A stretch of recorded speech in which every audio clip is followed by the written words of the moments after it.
আয়াত ১০ ওয়াকদ খাবা মান দাসসাহা। অনুবাদ: আর সেই ব্যর্থ হয়েছে যে নিজেকে কলুষিত করেছে।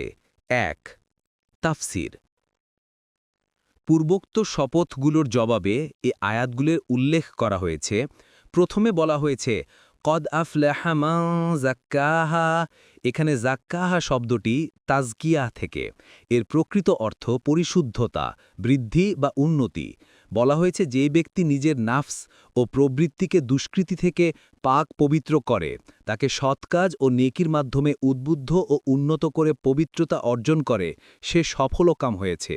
এর মোকাবিলায় বলা হয়েছে দাসসাহা। এর শব্দমূল হচ্ছে তাজসিসুন, যার মানে হচ্ছে দাবিয়ে দেয়া, লুকিয়ে ফেলা, পথভ্রষ্ট করা।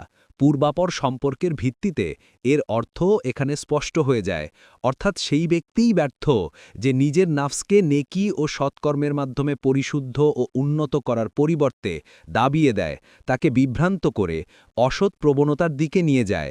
ফাথুল কাদির। কোনো মুফাসসির আয়াত দুটির আরেকটি অর্থ করেছেন, সেই ব্যক্তি সফলকাম হয় যাকে আল্লাহ পরিশুদ্ধ করেন, এবং সে ব্যক্তি ব্যর্থ যাকে আল্লাহ তাআলা গোনাহে ডুবিয়ে দেন। ইবনে কাসির, তাবারি।